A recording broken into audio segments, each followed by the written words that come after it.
Bonjour et bienvenue dans ce vlog. Alors comme je vous l'avais dit, aujourd'hui je vais un peu parler des sols, encore un peu parler des sols et vous parler du coup des types de sols. Alors on va pas spécialement aborder le type de sol dans le sens nature minérale du sol, parce que ça c'est pas ce qui nous intéresse le plus par rapport à ce dont on a parlé lundi. Donc on va plutôt aborder les types de sols en termes d'écosystème, justement, comme on a parlé d'écosystème. Et donc vous allez voir un peu ça, ça va être intéressant. Vous voyez, je suis dans un endroit assez particulier. Je vais être obligé de passer au-dessus de cet arbre. Ah, hop, voilà. Ouf. Vous voyez, je suis obligé de passer par là. Il y a un arbre qui est tombé. Du coup, c'est un peu compliqué. Hein. Donc voilà, commençons notre sujet tout de suite. Donc en fait, déjà, ce que vous allez... en termes par exemple de composition minérale, j'ai dit qu'on n'avait pas trop en parler, mais on va quand même un petit peu le dire pour que vous sachiez. Donc déjà voilà, il y a plusieurs types de sols à ce niveau-là. Il y a des sols plutôt sableux, plutôt argileux, etc. Donc ça, c'est en fonction du pourcentage de... En fait, un sol est en général constitué de sable, d'argile et d'humus. Et donc en fonction du pourcentage de ces trois éléments, on va avoir un sol différent en termes de nature minérale. Donc par exemple, le sol idéal, je vais dire, pour cultiver, c'est un tiers, un tiers, un tiers. Enfin, c'est ce qu'on dit toujours. Après, voilà, ça dépend ce que vous souhaitez cultiver et tout est toujours... je veux dire, c'est une norme, mais en soi, en fonction de ce que vous voulez cultiver, justement, ça va changer. Par exemple, un sol sableux, c'est un sol qui contient beaucoup de sable, peu d'argile et peu d'humus. Et donc en général, ces sols-là sont très pauvres et ne peuvent pas faire pousser énormément de légumes, quoi. Mais voilà, bref, il y a différents types de sols dans l'aspect composition. Je vais passer en dessous de l'autre arbre, un petit peu plus dangereux. Il y a beaucoup de types de sols du point de vue de la composition, mais nous, ce qui nous intéresse justement, c'est ce dont nous avons parlé hier, à savoir du coup l'écosystème qui habite ce sol. Et donc là, les différences entre les sols, ce sera un petit peu plus particulier, puisque ce sera plutôt des différences d'ordre biotope en fait. Donc en fait, nous, ce dont on va parler, c'est les différents biotopes qui existent et dans lesquels il est intéressant ou pas de cultiver. Donc ce qui est intéressant déjà de savoir, c'est que les plantes que nous utilisons pour notre consommation en nourriture, elles font partie de tous les biotopes en fait. C'est-à-dire qu'il y a une plante, dans chaque biotope, il y a au moins une plante qui est comestible et qu'on va utiliser dans notre alimentation. Donc par exemple, les arbres fruitiers et tous les arbres en général qui sont utilisés dans l'alimentation, ils font partie du biotope de la forêt. Et donc c'est-à-dire que ce sera intéressant, par exemple à certains moments, pour cultiver, de créer ce qu'on appelle des forêts comestibles. Donc des forêts artificielles quelque part, ou même substituer des arbres à des forêts réelles pour utiliser les essences d'arbres qu'il nous faut pour nous nourrir. Donc en gros, si vous êtes en forêt, si vous habitez plutôt en forêt dans une région où il y a pas mal d'arbres, ce que je vous conseille de faire, c'est clairement de planter des arbres fruitiers. Alors ça dépend aussi de la nature du sol, parce que par exemple, moi je suis en forêt, mais le bout de jardin où je cultive, c'est plutôt de l'argile. Donc du coup, planter des fruitiers dans l'argile, c'est un peu plus compliqué. Mais c'est parce qu'il y a vraiment deux biotopes différents qui interagissent entre eux chez moi. Et du coup, c'est un petit peu plus complexe. Mais en tout cas, si vous êtes en forêt et que vous avez une zone de forêt, vous pouvez très bien déboiser. Mais si vous déboisez un morceau de forêt, vous allez avoir du mal à cultiver des légumes directement dans le sol qui ne sont pas appropriés à la forêt. Donc le plus intéressant est de mettre des arbres fruitiers.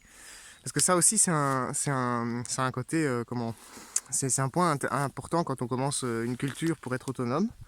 C'est de savoir que en fait, votre sol n'est pas forcément cultivable, même s'il est riche, même s'il contient une certaine richesse, il ne va pas forcément être cultivable parce que peut-être si vous avez de l'argile, l'argile c'est très riche, il n'y a pas de problème avec ça, mais si vous avez vraiment un sol très argileux, vous allez avoir du mal à le labourer, vous allez avoir du mal à bêcher, à passer la grelinette, etc. Moi j'ai déjà un sol qui est déjà un peu transformé avec la perma que je fais, mais malgré tout j'ai plié une dent de ma grelinette dernièrement sur de l'argile, quoi. Donc clairement c'est compliqué, et cultiver, planter, semer dans de l'argile, c'est très compliqué.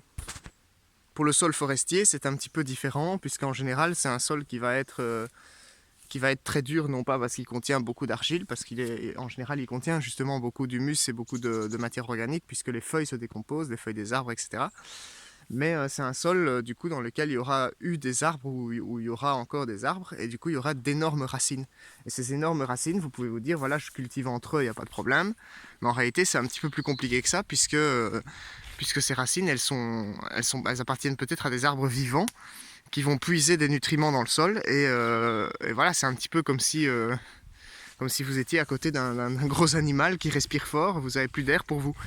Je sais pas pourquoi j'ai choisi cet exemple, hein, c'est bête, ça m'est passé par la tête. Mais voilà, c'est vraiment scandaleux ce carnage. Il y a un arbre qui s'est arraché du sol, littéralement. C'est des peupliers, hein, ils sont en sol humide et du coup ils finissent par tomber à un moment donné. Je vous parlerai du sol humide aussi dans cette vidéo. Donc qu'est-ce que je disais par rapport à ça? Ouais, voilà, donc en gros avec ces grosses racines, l'arbre adulte, enfin les gros arbres, etc., et même les petits arbres, vont puiser énormément d'éléments dans le sol, et donc ces éléments ne pourront pas être puisés par vos légumes qui ne seront pas... J'ai été coupé à cause de mon doigt qui a touché le truc de l'appareil photo. Du coup je devrais faire un montage avec cette vidéo, c'est chiant. Bref. Donc les légumes ne sont pas dans l'environnement qui leur convient, puisqu'ils sont dans un environnement qui est déjà abouti, qui est déjà accompli, et ils n'ont pas leur place dans la chaîne alimentaire, puisque les forêts en fait sont des environnements déjà aboutis. Alors il y a énormément d'environnements qui sont aboutis, hein. La plupart du temps c'est le cas, mais il y a certains environnements comme par exemple les prairies qui vont être beaucoup plus propices à transformer des éléments, à transformer le sol, etc. pour pouvoir cultiver. Par exemple ici, voilà, bon, il y a quelques gros arbres mais ils sont tombés, mais ici globalement c'est une prairie. Eh bien, cet environnement-là, c'est un environnement qui est potentiellement abouti, hein. Il y a déjà des orties, il y a déjà des herbes, il y a déjà tout un écosystème qui est développé. Mais cet écosystème sera beaucoup plus simple à changer qu'une forêt si jamais vous voulez progressivement changer l'écosystème et venir introduire des espèces qui sont comestibles dans cet écosystème tout simplement. Alors du coup, en termes d'environnement abouti, il y a également les milieux et les sols humides. Donc en général, on est sur le type d'environnement qui ressemble un peu à un marais comme ça. Donc voilà, ici moi j'en ai un derrière moi, je vais essayer de vous le montrer.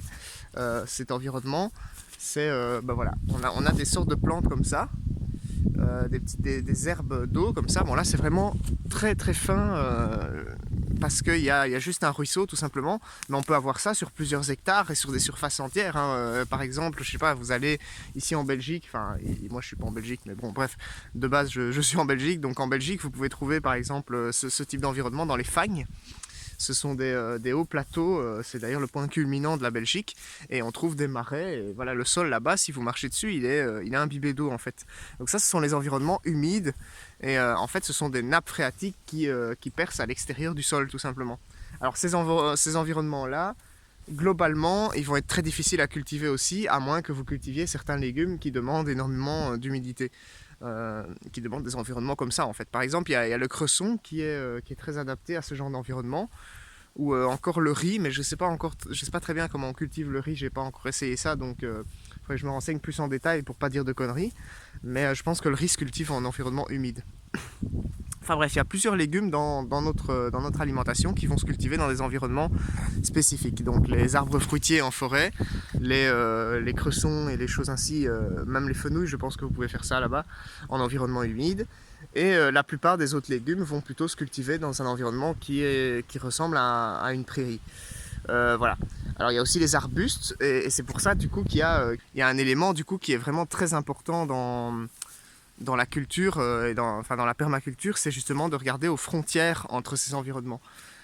Justement, les frontières entre cet environnement, et justement, en fait, ça résonne aussi avec ce que m'a dit un abonné sur la dernière vidéo. Justement, il parlait de frontières entre écosystèmes, et justement, le sol lui-même est une frontière, effectivement, entre plusieurs écosystèmes. Et c'est des éléments qui sont importants à considérer, puisque par exemple, la frontière entre une prairie et une forêt, ça va être un endroit intéressant pour placer certaines cultures, notamment par exemple les arbustes, les petits arbres, etc. Et donc en fait en permaculture, parfois on fait un système d'étagement comme ça, où on va mettre plusieurs plantes. Bon, l'étagement il va vraiment très loin, hein. Vous avez les plantes couvre-sol, vous avez les plantes un peu plus hautes, vous avez, enfin il y a plusieurs choses. Il faudrait que je détaille ça à un moment donné dans une vidéo plus grosse et plus travaillée, ce serait intéressant. Mais en gros, après ça, vous avez les arbustes, vous avez les arbres fruitiers, et puis seulement la forêt avec les gros arbres, par exemple. Même certains gros arbres peuvent servir à votre nourriture, hein. Je parle notamment des noyers, des châtaigniers, etc. Et donc en gros, vous devez exploiter les écosystèmes que vous avez à votre disposition et les frontières entre ces écosystèmes pour cultiver correctement un jardin qui porte. Donc en gros, voilà, la conclusion de cette vidéo, et c'est ce que je voulais dire en fait en parlant de tout ça, c'est que la différence entre les types de sols qu'on a, qu'on peut utiliser pour la culture ou ceux qu'on ne peut même pas utiliser, hein, parce qu'il y en a aussi qu'on ne peut pas utiliser, je veux dire les sols sableux sont très compliqués. La différence entre ces types de sols, c'est vraiment l'écosystème qui les habite. Donc dans la dernière vidéo, je vous parlais de l'écosystème d'un sol, donc par exemple toutes les vers, tous les micro-organismes, etc. Alors il faudrait lire beaucoup de livres et se renseigner pour savoir vraiment exactement quels sont les organismes. Moi j'aimerais bien le faire, quels sont les types d'organismes qui habitent ce sol, quelles sont leurs fonctions, etc. Mais en gros, voilà, il y a des milliers de sortes différentes, d'espèces différentes, d'insectes, de larves, etc. Et ils ne sont pas tous dans les mêmes types de sols et ils ne vont pas avoir tous la même fonction, ils vont transformer le sol d'une façon différente et provoquer des résultats différents que vous devrez connaître si vous voulez exploiter ce sol et l'utiliser à des fins d'alimentation. Voilà. Du coup, j'espère que cette vidéo vous aura plu. Moi, je vais vous laisser là maintenant. Et la semaine prochaine, on se retrouvera dans une nouvelle vidéo où je vais parler d'un autre sujet qui va certainement vous intéresser puisque je fais des vidéos déjà depuis un moment et vous vous demandez peut-être en fait où j'en suis en termes d'autonomie. Et donc la semaine prochaine, je vous parlerai de ça. Je vous expliquerai un petit peu quelles sont déjà les activités que j'ai faites et les projets que j'ai en cours pour l'année et pour l'année suivante. Voilà. Allez, salut!